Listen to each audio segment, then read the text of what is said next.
Mesdames et messieurs, bienvenue dans les rendez-vous de la nutrition, votre émission dédiée à la bonne nutrition et au bien-être de toute la famille. Aujourd'hui, nous ouvrons notre série sur ce sujet fondamental, la cuisson de nos aliments. Alors, vous avez déjà vu à travers cette marmite que nous avons sur ce plateau, c'est vrai qu'actuellement c'est vide, hein, Daniel Plia, pourquoi c'est vide? J'aurais bien voulu amener la sauce, mais hélas, nous allons apprendre à cuisiner. On allait apprendre à cuisiner. Avec ça. Voilà, exactement. Alors, la cuisson des aliments, nos méthodes culinaires ici au Bénin, vous en pensez quoi? Très bien. Est-ce que nous avons la bonne technique? Avant qu'on arrive à la cuisson, il y a d'abord le choix. Je crois que toutes les émissions précédentes nous ont aidés à faire le bon choix. Oui, les ingrédients. Ensuite, il y a l'après, comment on apprête les aliments, l'agencement qu'il faut faire, qu'il ne faut pas faire. Et maintenant, on arrive à la troisième étape, la cuisson. Dans l'imaginaire des Africains, on s'est dit, plus on cuit la sauce, plus on cuit tel aliment, plus on cuit le poisson, plus on cuit la viande, et mieux on peut la conserver. Et le drame, c'est que nous ne sommes pas sur un seul niveau de cuisson, nous sommes parfois sur 2, 3, 4 cuissons du même aliment. Et on a découvert aujourd'hui que trop cuire les aliments détruit les valeurs nutritives.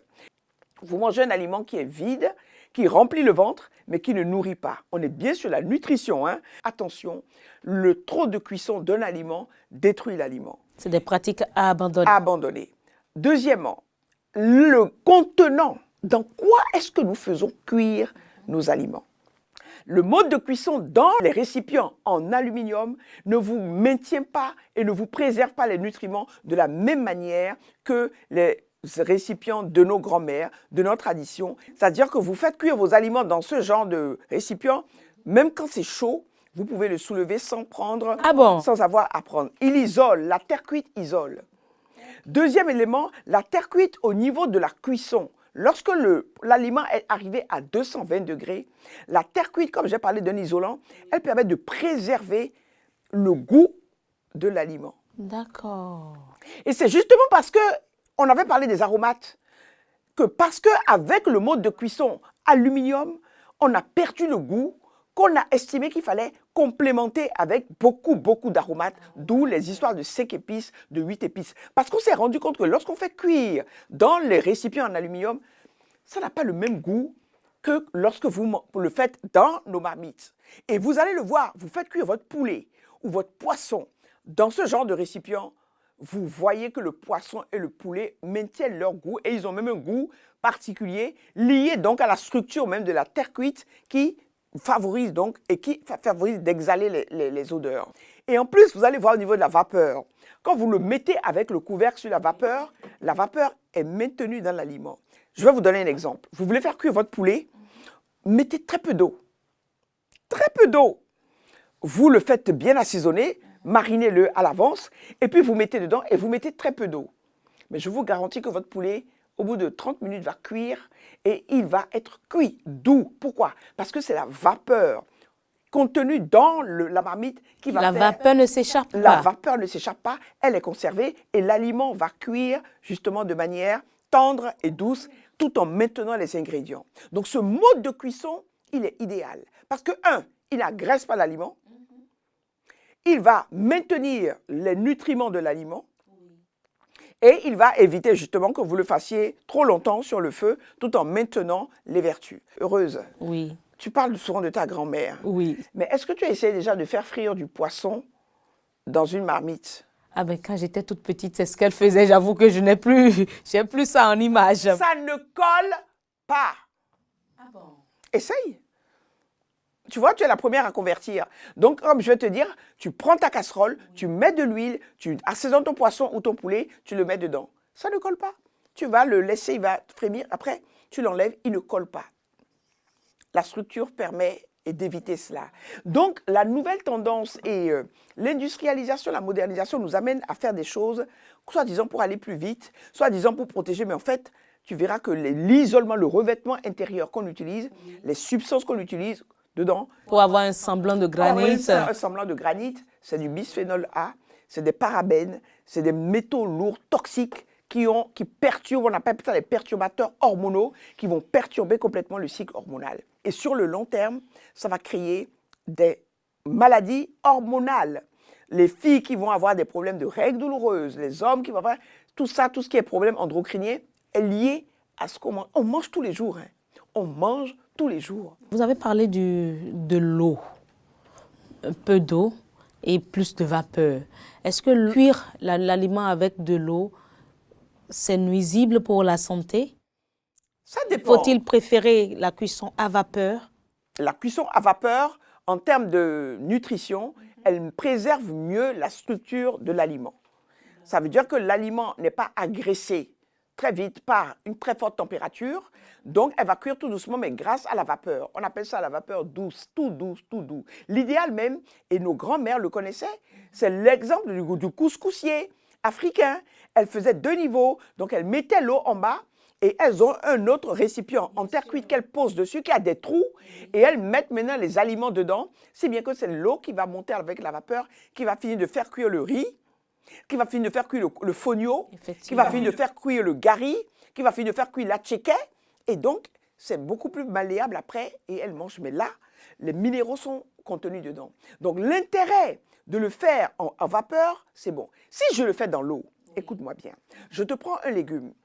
Si tu es sûr de l'origine de tes légumes, supposons que c'est toi-même qui as fait tes légumes, ou tu sais que tu as une coopérative de femmes qui le font vraiment sans engrais. Quand tu vas les prendre, tu peux ne pas le faire à la vapeur.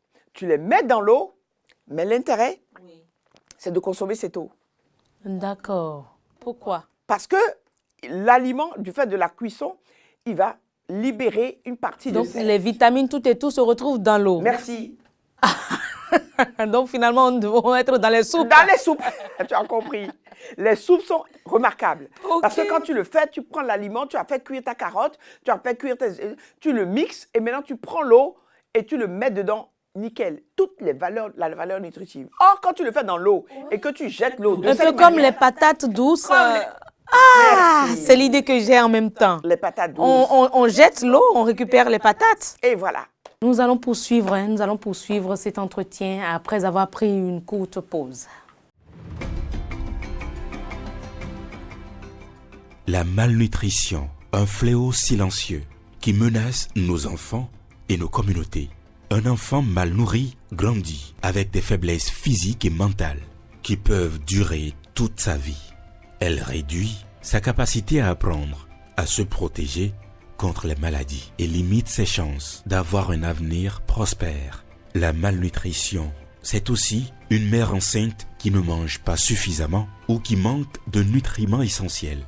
Ses conséquences, un bébé avec un faible poids de naissance, des retards de croissance ou des risques accrus de maladies. Mais il est possible d'agir avec une alimentation équilibrée, du maïs, du manioc, des légumes, des fruits, des poissons et des légumineuses. Nous pouvons prévenir la malnutrition. Protégeons nos enfants et nos mères. Une bonne nutrition, c'est la clé d'un avenir meilleur pour tous. Ceci est un message de l'Agence nationale de l'alimentation et de la nutrition. ANAN, comprendre pour agir en faveur de la nutrition. Alors, Daniel Plia, notre naturopathe sur le plateau, que pensez-vous du braisage? Est-ce que c'est une méthode de cuisson à prioriser?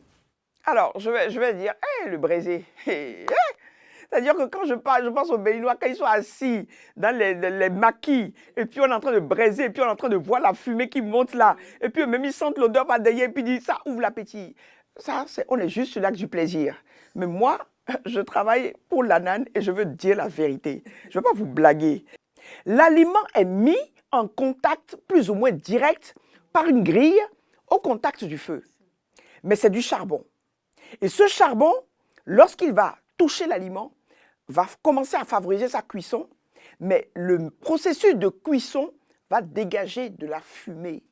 Je ne parle pas de vapeur. Ici, dans le braisage, il n'y a pas de vapeur, il y a de la fumée. Et cette fumée va, au fur et à mesure, faire noircir l'aliment. Donc vous allez voir un moment, il commence à dire, il est en train d'être braisé, mais il noircit. Ne vous inquiétez pas, je ne vais pas vous interdire le braisage, mais je vais vous dire comment il faut le braiser. Maintenant, Comment tu vas faire pour que ton braisage il soit efficace? Première chose, le poulet, fais-le toujours bouillir avant. Ton mouton, fais-le bouillir avant. Ta pintade, fais-la bouillir avant. Maintenant, quand tu le mets sur la braise, aujourd'hui, il y a la technique qu'on appelle le vertical. Au lieu de le mettre couché, où il va absorber justement tous les nutriments, tu diminues la tête et l'attaque en le mettant en vertical. Donc, tu peux prendre un piquet, piquer tes morceaux de poulet et les laisser en vertical. La fumée n'attaque pas directement tout le plan de l'aliment, mais il va aller en vertical et il monte tout doucement. Et tu fais attention à la fumée. On le montre en cuisine, nous donnons des cours de cuisine, on montre comment tu vas cuire l'aliment, mais tout doucement et il n'y a pas de fumée. Donc, tu vois le braisage et dès que tu vois qu'il est légèrement brisé, je vous en prie, ne laissez pas braiser jusqu'au bout où ça commence à noircir. C'est ça qui est le tueur. Vous le faites braiser, le feu pas trop fort, piqué latéral et vous laissez le feu monter tout doucement, mais en ayant soin qu'il n'y ait pas de fumée. L'erreur que vous faites, c'est pour ça que j'ai parlé de marinade. Marinade, ça permet que la chair de l'aliment est imprégnée. Et quand tu vas finir de le braiser légèrement, tu le ressors et maintenant tu prends ta marinade et tu le mets autour. Là, tu verras que tu auras un poisson et un poulet. Je dis, là, nutritivement et de manière équilibrée, tu as un aliment qui est remarquable. D'accord. Maintenant, il y a des ménages, des familles qui font frire presque tous les aliments. Voilà. Quels sont les risques liés à ça? Voilà encore un grand danger. Comme j'ai dit, si tu veux faire frire ton poisson, tu veux faire frire le poisson, tu vas mettre une bassine d'huile. Non. Généralement, je leur dis de prendre les poêles qui sont plates. Comme ça te permet de mieux contrôler l'huile. Et tu prends ton élément, tu le mets dedans et tu vas le faire cuire tout doux. C'est-à-dire que quand tu as fini la cuisson, il n'y a plus d'huile dans la casserole. L'aliment a pris la dose d'huile dont il a besoin pour être cuit. Et puis, je le fais avec les menus frettins, hein, les petits poissons à Roivy de chez nous, là. Je les mets, très peu d'huile, ils cuisent tout doucement, tout doucement, tout doucement. Je te dis, heureuse, au bout de 20-30 minutes, ils sont croustillants. Ils sont croustillants. Et je n'ai pas mis de bassine d'huile. Quand je veux le faire frire, je mets déjà mon huile, hein, je mets mon poisson et je laisse le feu venir tout doucement. Or, qu'est-ce que nous on fait? Non, non, non, on va mettre d'abord l'huile sur le feu. L'huile va devenir chaude. Et puis on va dire, maintenant on va prendre le poisson ou le poulet ou le maïs ou le ligname et puis on va mettre dedans et puis ça va faire choya. Oh, quand elle est dans la cuisine là, mais quelqu'un qui est là-bas même, elle est à la cuisine. Maman est en train de cuisiner. Eh bien justement ma chérie, c'est ce choya là. Qui t'envoie vers les cancers. Merci. C'est ce choya là qui t'amène vers les cancers. Je suis sur une semaine. Je ne mange pas plus d'une fois du poisson frit. J'ai la possibilité de faire mon poisson, si j'ai des fours, de le mettre au four, de le faire braiser, de le faire à la vapeur. Tu sais le poisson à la vapeur? Moi, tu sais ce que je fais? Je prends les feuilles de gomman là, bien larges là. Je découpe mon poisson frais, je l'assaisonne. Je le mets dans les feuilles de gomman ou des feuilles de chou, je l'attache et je le mets à la vapeur, dans mon canari. Oh là là là là. Quand je sors ça, ça vaut tous les daccoins du monde. Mais seulement c'est maintenu les valeurs nutritives. Je le prends et je peux le manger avec du gari, avec de la tchéké et en dessous, la sauce est dedans. Et j'ai mangé ça. C'est une merveille. Ça veut dire que le poisson là, vous avez la manière de le manger autrement que frit, que braisé, que fumé. Diminue l'huile. Commence à faire une friture par semaine de l'aliment frit. Et donc du coup, tu as vu que quand tu as fait frire ton poisson, dans ta sauce, tu mets pratiquement très peu d'huile. Là, tu es dans l'équilibre. Parlons maintenant des légumes. Comment les cuire pour garder leur couleur verte? Verte, rouge, orange, jaune. Bien sûr. Aujourd'hui, vous avez perdu la notion de ce que c'est que ces feuilles. C'est des médicaments. Le vert, c'est la vie. Donc, quand vous faites cuire vos légumes, retenez ceci. Quand j'ai fait d'abord, je le fais avec de l'eau, à la vapeur, ça prendra plus de temps, pas de problème. Je prends mon canari, je mets mes feuilles dedans, je mets de l'eau dessus et je vais laisser cuire. Attention, pas besoin de mettre du bicarbonate ni de la potasse. Ça, j'interviens. C'est vrai que la potasse est un antioxydant, mais agressif. Alors que le citron, tu le mets dans l'eau. Moi, je te dis, je te fais des menthes, ils sont plus verts que verts grâce au citron. Tu mets du citron dans l'eau, un peu de sel si tu veux, et ton légume, tu le prends, quand tu le prends là, tu le mets sous la bouche, Quand tu commences à mâcher, je dois entendre cra, cra, cra. Donc, dès que tu fais cuire le légume et qu'il devient mou, tu perds les vitamines. On est dans la nutrition, mes amis. Tu perds les vitamines. Et cette méthode de cuisson conserve les vitamines et également le goût? Conserve les vitamines et le goût. Et vous verrez que ça reste goûteux. Vous avez le goût de l'aliment. Et raison de plus, il a déjà pré-cuit là. Puisque j'aurai un deuxième niveau de cuisson, quand je vais Vous voyez les erreurs qu'on fait? On fait cuire complètement, il est ramolli, et on le remet sur le feu. Maintenant, je vais faire l'assaisonnement, je mets la tomate, je mets le goussi, et je remets les feuilles dedans. Et maintenant, je vais les laisser encore 30 minutes. Vous êtes des criminels. Merci beaucoup, Daniel Plia. Nous avons compris. Franchement, la cuisine, c'est une question d'art, tout simplement. Et là, il faut y mettre tous les moyens. Il faut consacrer du temps à cela. Et puis, nous aurons une bonne cuisine. Et puis, ma chérie, ce que je suis en train de te dire même, par rapport à la cuisson, très rapidement. Au lieu d'aller passer 45 minutes, en 10 minutes, ta sauce est prête. Oui. Et tu as toutes les vertus. Donc, tu passes moins de temps à la cuisine. Eh bien, voilà, c'est terminé, mesdames et messieurs, pour les rendez-vous de la nutrition de ce jour consacré à la bonne cuisson de nos aliments. Vous avez eu toutes les astuces possibles pour y arriver. Prochainement, nous allons parler des aliments à éviter le soir pour mieux dormir. Prenez donc le rendez-vous. À très vite.